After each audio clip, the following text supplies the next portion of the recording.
Welcome back, everyone. Tonight, we turn our focus to a security threat that continues to destabilize communities, displace thousands, and challenge national authority. Armed groups continue to carry out violent attacks, abductions, and large-scale displacements, posing a serious challenge to national security and governance while overstretching security forces. In tonight's conversation, we examine its humanitarian consequences and government's ongoing response. Joining me tonight for some experts' perspective is Dennis Amacree, security consultant, former assistant director, Department of State Security. Thank you very much for joining us, Mr. Amacree. I appreciate it. Thank you for your time, sir. Thank you very much. Right. You know, the truth is, these days when we talk about Nigeria's security challenge, we often sound like a broken record, which I hope does not happen with this conversation tonight, because some have said the government knows what to do, but the country as a whole has refused to do the needful. Nigeria's banditry crisis is getting rather sophisticated, some say complicated and lethal.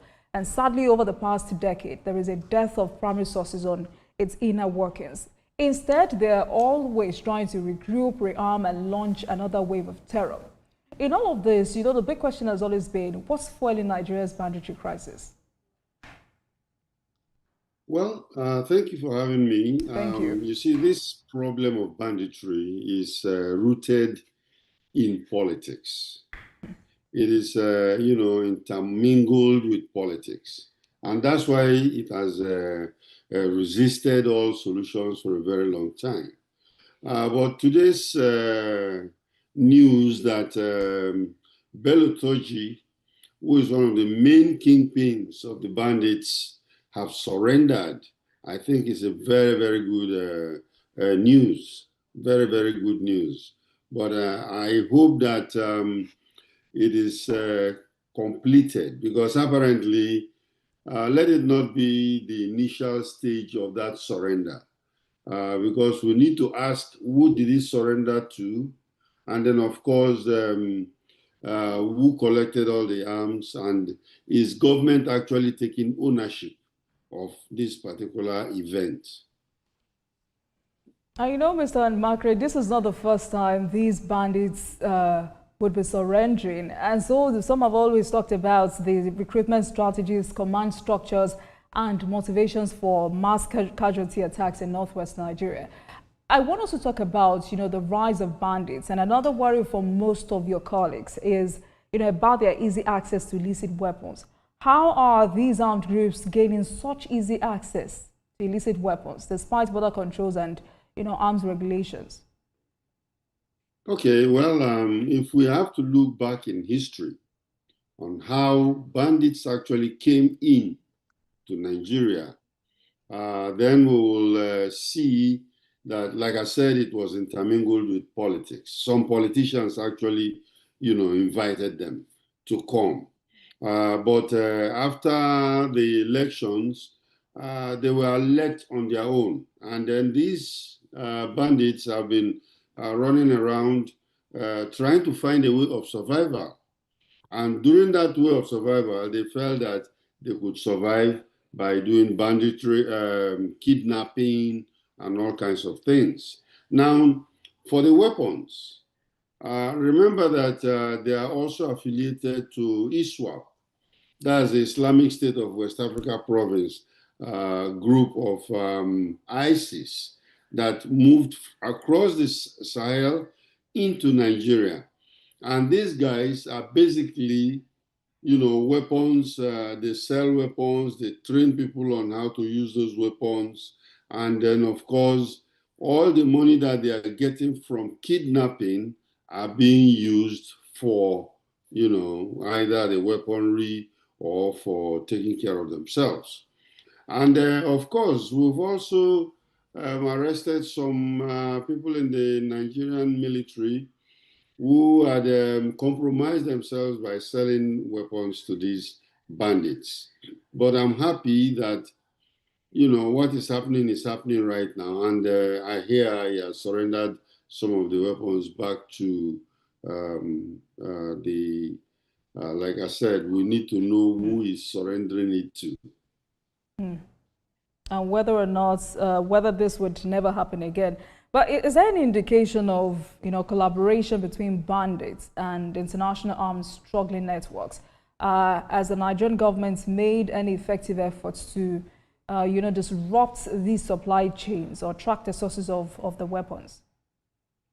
There is a lot of proliferation of small and light weapons all over the world. And the one in West Africa is very, very big. The figures, I don't know, but I think they said about 80 million or so weapons are in the hands of non-state actors. And these non-state actors, most of that 80 million is in Nigeria.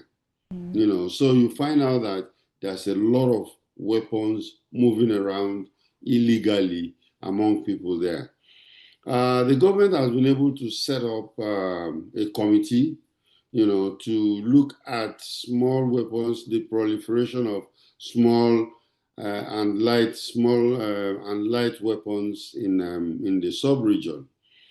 They've been able to collect some, but I don't think we're doing a very good job in controlling it, because some of the collected ones also find their way out of, the armory. And let me ask you a question I've not asked you before, Mr. Amacree, because clearly the Firearms Act was enacted in 1959 before the Nigerian Civil War, Boko Haram, Banditry, and this rise of transnational arms smuggling. And there is still an argument about whether or not this makes it outdated, because someone like former Senator Shehu Sani had always advocated for National Assembly to revisit the Firearms Act.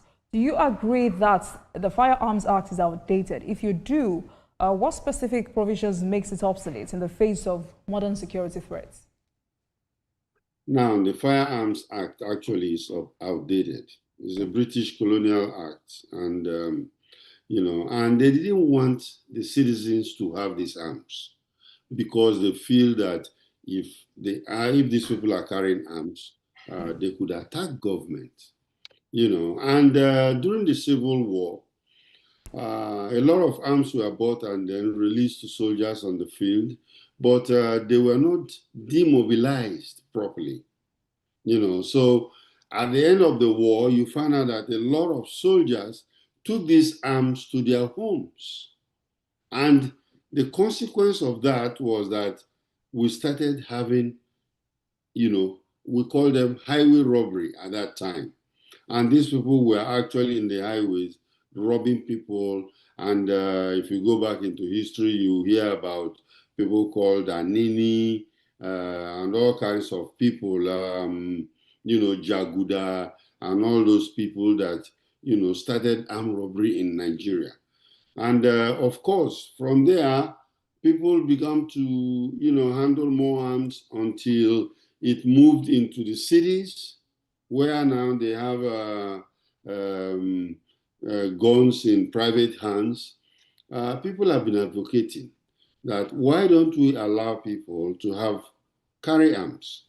That way it is going to checkmate, armed robbers, who sometimes will write to a whole street and tell them that we are coming, be ready for us. And if they know that people are having their own arms, I think that will stop them to a particular level. I agree that they should allow Nigerians to carry arms, but it should be controlled. It is not everybody go and buy arms and then, put it in your house and we don't know where those arms are. So if you are licensed and you are trained, you can carry arms, because we don't want people to start shooting their children or their wives, because food was not ready at the time that they wanted it. All right. I mean, earlier you said banditry is rooted in politics, and it just reminded me of something I've listened to, some kinds of conversations I've listened to in recent times. I've heard security experts, policymakers, some public office holders say to my ears that another major challenge we have at the moment is that none of our defense ministers supposedly understands the gravity of the security situation the country is currently going through. There are conversations about how their lack of direct military experience affects their understanding of complex security challenges on the ground. In your view, does it matter? Is professional experience in the security forces a real asset in governance, or does it risk, repeating old strategies that may no longer work? Not really. Not really, because here in the United States, the minister, the Secretary of Defense, is a civilian. It's a civilian, but if you become a Minister of Defense, what makes you effective is your ability to mobilize very, very, experienced generals around you. When we say that the president is commander-in-chief of the armed forces, is he a military man? Does he know how to really command, let me say, a Navy flotilla? He cannot. He doesn't. But he will depend on those commanders that are there.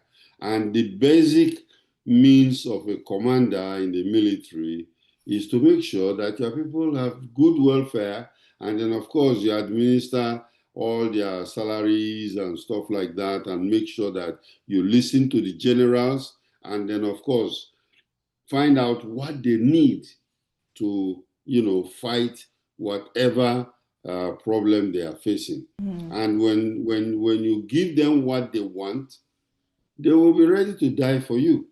But you cannot be the one, who is micromanaging them. It's not possible. All right, then. Thank you for that perspective. Now, let me also take you back to the issue of Billy Turji and his cohorts who had recently, surrendered their arms.